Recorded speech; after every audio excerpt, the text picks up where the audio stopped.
ఏంటి ఎక్కడ ఉన్నారా? వినాయక చవితి చెన్నకెళ్ళని చెప్పా కదా ఇవాళ. ఇక్కడ గాంధీ బొమ్మ సెంటర్ దగ్గర వెయిట్ చేస్తున్నారంటే తొందరగా. A few moments later. ఎరా పందిరి వేయాలి ఇప్పుడైనా వాడు వస్తాడా? ఫాలో అప్ చేయం మొత్తం అన్ని మనమే చూసుకోండి. ఎలా ఎందుకు పనులు చేయను? వచ్చాయా? సరే ఆ పక్కన పెట్టండి అమ్మా. ఏంటన్న మొత్తం మనమేగా తిరుగుతున్నావు, ఏం బిల్డప్ ఇస్తాడేంటి మొత్తం ఈయన చేస్తున్నట్టు? అరే నేను ఫోన్ పెట్టేలేదురా. తెలుసులేరా. పంతులు గారు నమస్కారం అండి. మరి ఈ సంవత్సరం కూడా మరి మీరే మరి చాలా ఘనంగా జరిపించాలి మరి మొత్తం. ఇంకా సంభావన మర్చిపోండి. మీకు ఇప్పుడు వచ్చారా ఇప్పుడు చూస్తే? సరే సరే రండి రండి కానీ 2 weeks later. ఈ లిస్ట్ లో ఉన్నాయని వచ్చేసినట్టుగా. Okay right.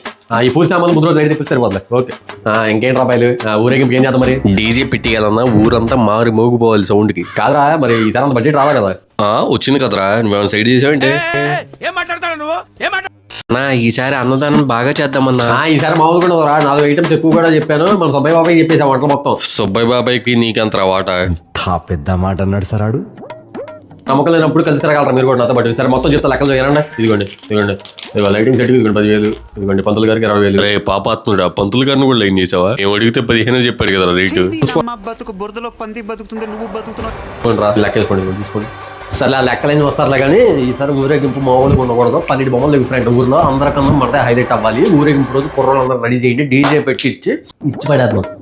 అన్న ఇందులో 10,000 లెక్క తక్కువ ఉందన్న, ఇంకా 10,000 మిగులుతాయి. ఎటు చూసినా ఏంద్రా నేను ఇప్పుడు లెక్కలు చెప్పాలనా? ఎన్ని దినాలు నేను చేసింది పోయిండదా? కట్ట మీద కూర్చొని మాటలు చెప్పడానికి ఏమన్నా కానీ నీళ్ళల్లో దిగితే తెలిసిద్దా బల్లోతే. అరే బొమ్మ వచ్చింది దింపుతూ పదరా. డబ్బులు ఇవ్వకుండా తప్పించేసుకున్నాం.